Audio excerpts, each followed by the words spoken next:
Assalamualaikum warahmatullahi wabarakatuh. Alhamdulillahirabbil alamin.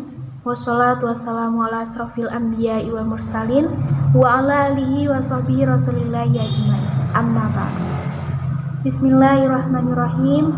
Rabbi shrah li sadri wa yassir li amri wahlul 'uqdatam min lisani yafqahu qawli. Shadaqallahul azim. Baik, di sini saya akan mempresentasikan hasil proposal saya, yang mana proposal ini merupakan salah satu tugas metodologi penelitian di bawah bimbingan Bapak Dr. Diki Hartanto, MM. Adapun judul proposal saya yang akan saya presentasikan yaitu pengaruh media pembelajaran Microsoft Excel terhadap hasil belajar siswa pada pembelajaran akuntansi perusahaan jasa di kelas 12 IPS SMA Negeri 1 Jumbatu. Langsung saja pada bab 1 yaitu pendahuluan, latar belakang masalah. Dalam era globalisasi atau zaman now, manusia dihadapkan pada perubahan-perubahan yang tidak menentu dalam berbagai bidang, termasuk dalam bidang pendidikan.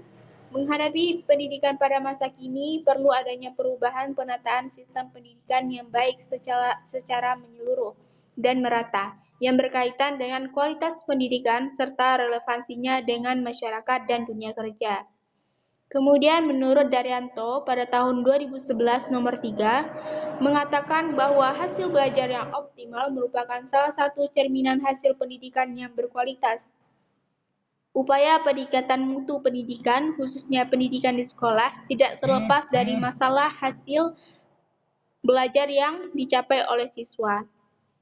Hasil belajar adalah perubahan tingkah laku yang mencangkup bidang kognitif, efektif, fisikomotor yang dimiliki peserta didik setelah menerima pengalaman belajar.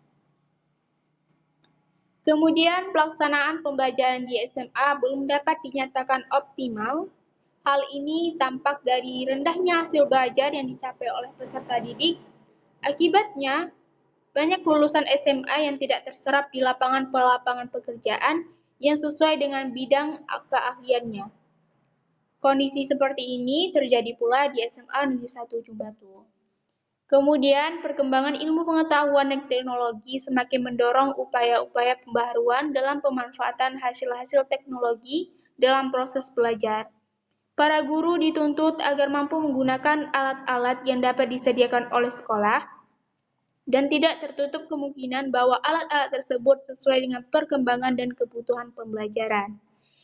Pemanfaatan media yang baik dan memadai diharapkan dapat merangsang pikiran, perasaan, perhatian, dan minat belajar peserta didik, sehingga proses pembelajaran dapat berjalan dengan baik dan bersemangat. Hal serupa juga diungkapkan oleh Hamalik pada tahun 2008 nomor 200 bahwa media pembelajaran membangkitkan keinginan dan minat yang baru, membangkitkan motivasi dan rangsangan kegiatan belajar dan bahkan membawa pengaruh-pengaruh psikologi terhadap siswa. Kemudian yang B, definisi istilah. Yang pertama, hasil belajar. Menurut Winkel dalam Purwanto tahun 2006 nomor 45, hasil belajar adalah perubahan yang mengakibatkan manusia berubah dalam sikap dan tingkah lakunya. Kemudian Sudjana pada tahun 2005 nomor 2, hasil belajar dibagi menjadi 3 macam, yaitu keterampilan dan kebiasaan, pengetahuan dan pengertian, sikap dan cita-cita. Kemudian yang kedua yaitu media pembelajaran. Jikni dalam Sadiman dan kawan-kawan pada tahun 2010 nomor 6 menyatakan bahwa media adalah berbagai jenis komponen dalam lingkungan peserta didik yang dapat merangsangnya untuk belajar. Yang ketiga, definisi istilah Microsoft Excel. Wikipedia dalam Nita dan Ahmar pada tahun 2015 nomor 182 menyatakan Microsoft Excel merupakan sebuah program aplikasi lembar kerja spreadsheet yang dibuat dan didistribusikan oleh Microsoft Corporation untuk sistem operasi Microsoft Windows dan Mac OS.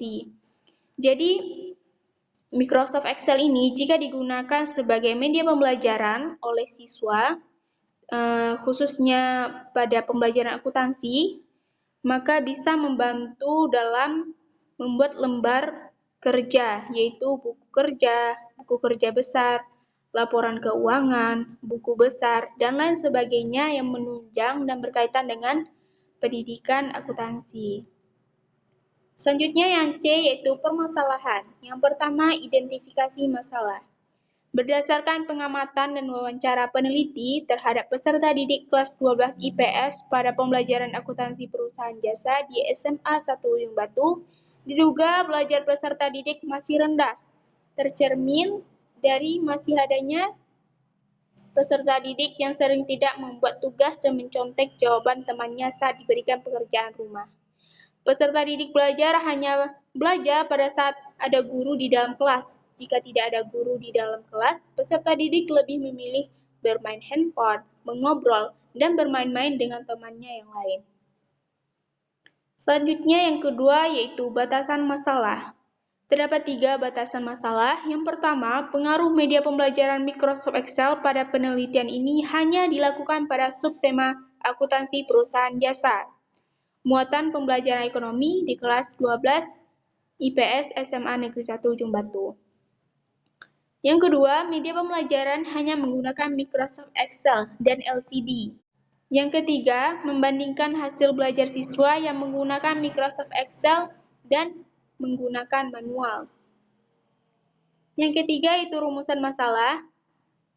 Terdapat 4 rumusan masalah. Yang pertama itu, apakah terdapat perbedaan hasil belajar pada mata pembelajaran akuntansi perusahaan jasa antara peserta didik yang menggunakan media pembelajaran Microsoft Excel dan media pencatatan manual? Yang kedua, seberapa baikkah penerapan media pembelajaran Microsoft Excel dalam pembelajaran akuntansi perusahaan jasa?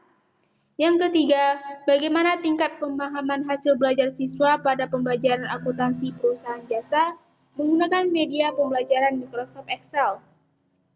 Dan yang terakhir yaitu bagaimana tingkat perubahan minat belajar siswa pada pembelajaran akuntansi perusahaan jasa dengan menggunakan media pembelajaran Microsoft Excel. Selanjutnya yang D, yaitu tujuan dan manfaat penelitian. Yang pertama, tujuan penelitian. Terdapat 6 tujuannya, yaitu untuk mengetahui perbedaan hasil belajar mata pelajaran akuntansi perusahaan jasa antara peserta didik yang menggunakan media pembelajaran Microsoft Excel dan media pencatatan manual. Kemudian untuk mengetahui penerapan dengan baik media pembelajaran Microsoft Excel dalam pembelajaran akuntansi perusahaan jasa. Selanjutnya untuk mengetahui tingkat perubahan hasil belajar siswa pada pembelajaran akuntansi perusahaan jasa menggunakan media pembelajaran Microsoft Excel. Kemudian untuk mengetahui tingkat perubahan minat belajar siswa pada pembelajaran akuntansi perusahaan jasa dengan menggunakan media pembelajaran Microsoft Excel. Dan memberikan pengalaman baru bagi siswa dengan media pembelajaran Microsoft Excel, serta meningkatkan aktivitas siswa dan meningkatkan minat belajar siswa dalam pembelajaran.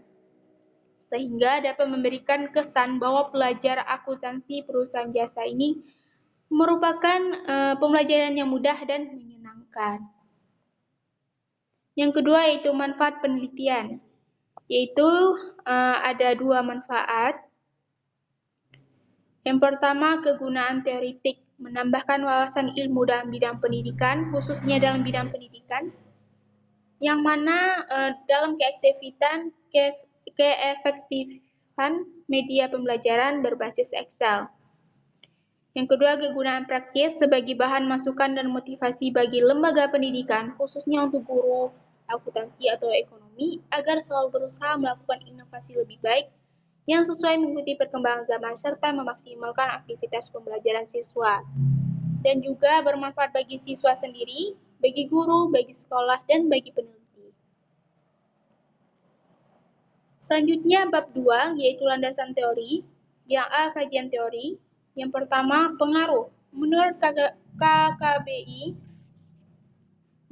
KBBI Indonesia. Selanjutnya itu bab 2, landasan teori. Yang A, kajian teori. Yang pertama, pengaruh. Menurut KBBI, kata pengaruh yakni daya yang ada atau timbul dari sesuatu, baik itu orang ataupun benda, yang ikut membentuk watak, kepercayaan, dan perbuatan seseorang. Menurut Hugiono dan Poerwantana, pengaruh merupakan dorongan atau bujukan dan bersifat membentuk atau merupakan suatu efek. Selanjutnya nomor 2 yaitu pengaruh media pembelajaran. A. Media pembelajaran. Media pembelajaran merupakan segala sesuatu yang dapat digunakan sebagai perantara dalam menyampaikan pesan atau informasi. Adapun tujuan media pembelajaran dalam menyampaikan materi adalah untuk membangkitkan semangat, perhatian, dan kemampuan siswa yang nantinya diharapkan hasil belajarnya lebih meningkat. Selanjutnya itu manfaat media pembelajaran. Terdapat 3 manfaatnya, yaitu memperjelas penyajian pesan dan informasi sehingga dapat melancarkan dan meningkatkan proses dan hasil belajar siswa. Yang kedua, meningkatkan dan mengarahkan perhatian anak sehingga dapat menimbulkan motivasi belajar, interaksi yang lebih langsung antara siswa dan lingkungannya. Yang ketiga, memberikan kesamaan pengalaman kepada siswa tentang peristiwa-peristiwa di lingkungan mereka serta memungkinkan terjadi interaksi langsung dengan guru. Selanjutnya yang ketiga, hasil belajar.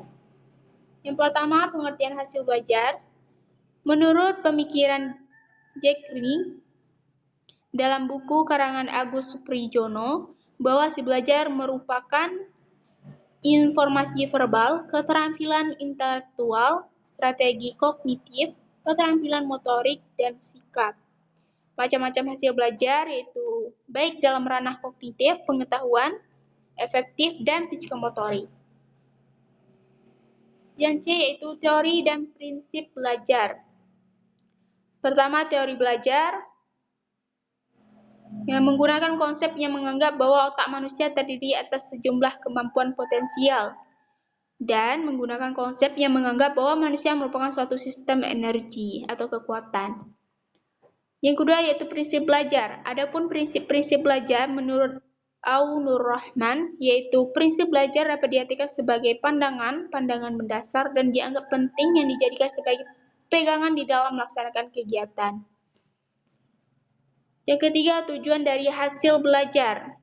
Terdapat 4 tujuan dari hasil belajar, yaitu mendeskripsikan atau menggambarkan kecakapan belajar, mengetahui keberhasilan proses, menentukan tindakan lanjut, memberikan tanggung jawab. Yang keempat, faktor yang mempengaruhi. Ada 2, faktor internal dan faktor eksternal. Yang kelima, jenis-jenis sistem penilaian, penilaian formatif, sumatif, diagnotis, dan penempatan. Yang keenam, indikator hasil belajar. Nah, indikator hasil belajar itu termasuk ke dalam indikator kognitif, efektif, dan psikomotor.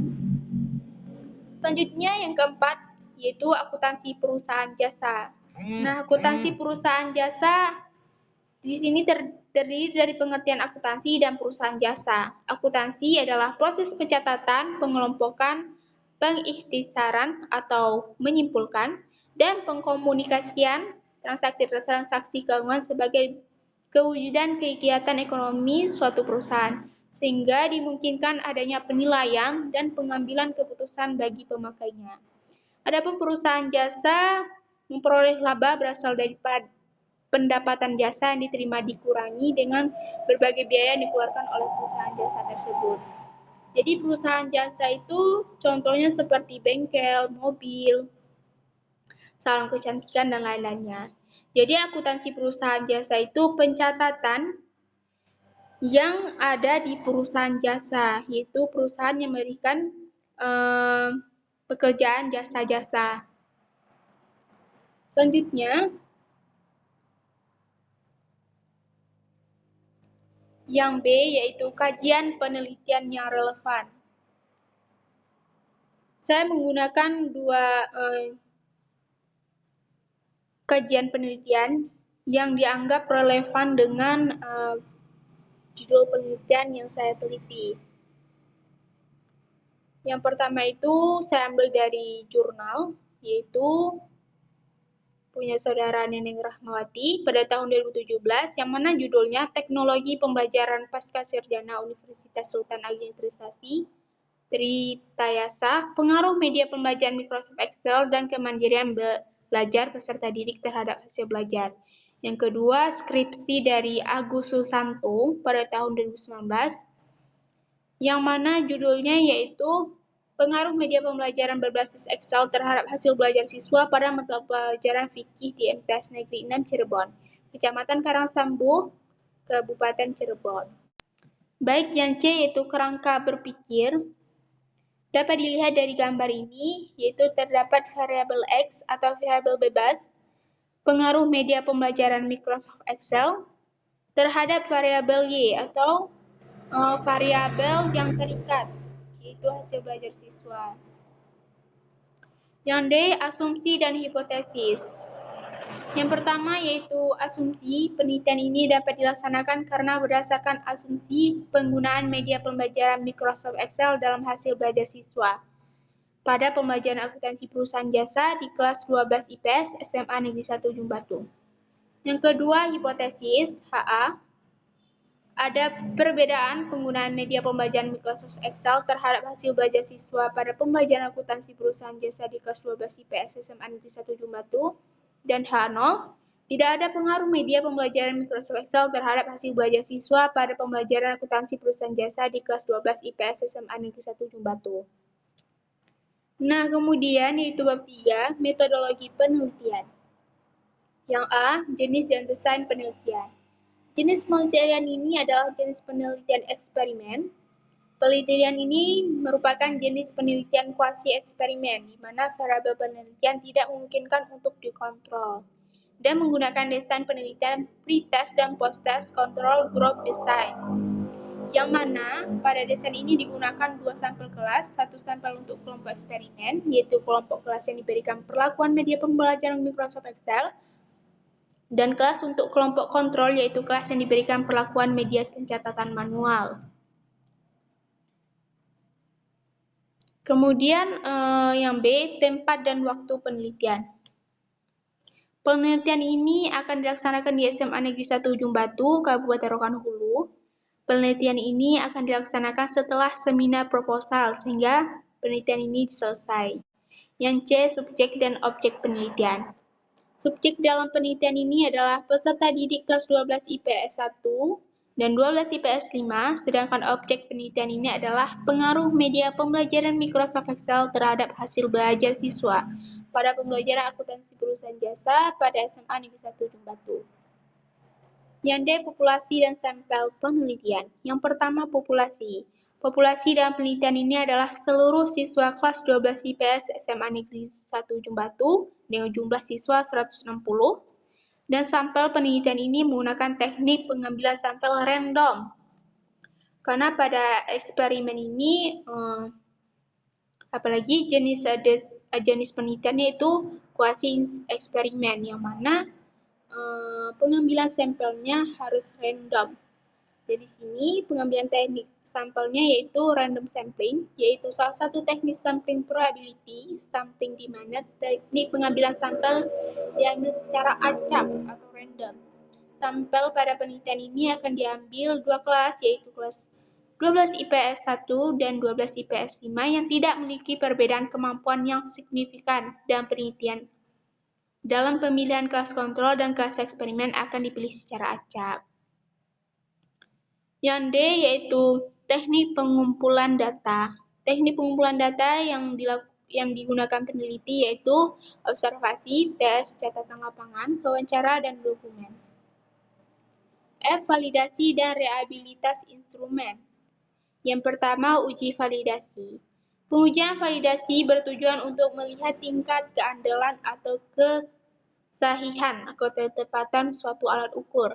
Dalam penelitian ini, validasi dapat diketahui dengan melakukan analisis faktor, yaitu dengan mengkorelasikan antara skor instrumen dengan skor totalnya. Hal ini dilakukan dengan korelasi product moment. Rumusan dapat digunakan nilai asli sebagai berikut.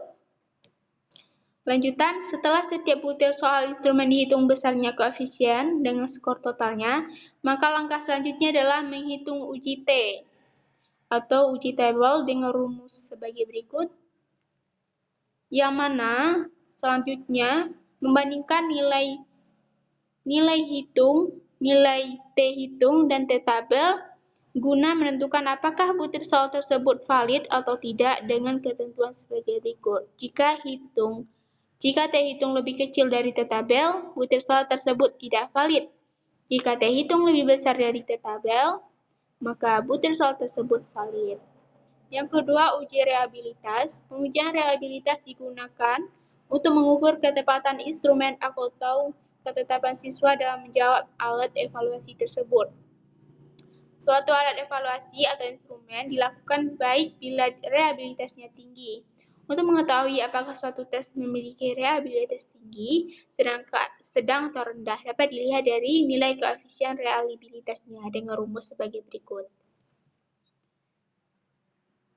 Selanjutnya, teknik analisis data. Yang pertama, uji normalitas. Pengujian normalitas data menggunakan uji Kolmogorov-Smirnov Z dengan menggunakan bantuan perangkat lunak komputer. Jika uji normalitas data dengan menggunakan C kuadrat hitung dengan rumusan X2 sama dengan stigma K, I sama dengan I, FO kurang FE pangkat 2 dibagi FE. Kemudian taraf kepercayaannya yaitu 0,05, derajat kebebasannya DK sama dengan K1 sampel terkecil, kemudian DK sama dengan K3 sampel besar. Kriteria pengujiannya yaitu jika X kuadrat hitung lebih besar sama dengan dari X kuadrat tabel, artinya distribusi data tidak normal. Jika X kuadrat hitung lebih kecil dari X kuadrat tabel, artinya distribusi data normal. Yang kedua yaitu uji homogenitas. Pengujian homogenitas varians dimaksud untuk mengetahui apakah sampel yang diambil dari populasi berasal dari varians yang sama atau tidak, menunjukkan perbedaan yang signifikan satu sama lain. Pengujian dilakukan dengan uji F. Rumus uji F sebagai berikut. F hitung varians terbesar dibagi varians terkecil. Kemudian hasil dibandingkan dengan F tabel. Apabila perhitungan diperoleh FH lebih kecil daripada FP, maka sampel dikatakan mempunyai varian yang sama atau homogen. Selanjutnya yaitu uji linearitas. Ujian linearitas hubungan dilakukan melalui uji statistik F dengan menggunakan bantuan komputer. Menentukan keputusan pengujian dengan membandingkan F hitung dengan F tabel. Nah, tadi, jika F hitung lebih kecil dari F tabel, artinya data berpola linear. Jika F hitung lebih besar dari F tabel, artinya data tidak berpola linear. Bila hasil pengujian menunjukkan F yang tidak signifikan pada taraf signifikan 5% atau P lebih besar dari 0,05, maka artinya ada hubungan kedua variabel bebas X terhadap variabel terikat Y tersebut antara linear. Selanjutnya yaitu uji hipotesis. Yang A, analisis data peningkatan pretest ke post-test. Peningkatan didapatkan dari analisis uji T antara kelompok dengan menggunakan gain atau delta, skor, hasil pretest dan post-test. Yang kedua yaitu analisis kovariansi.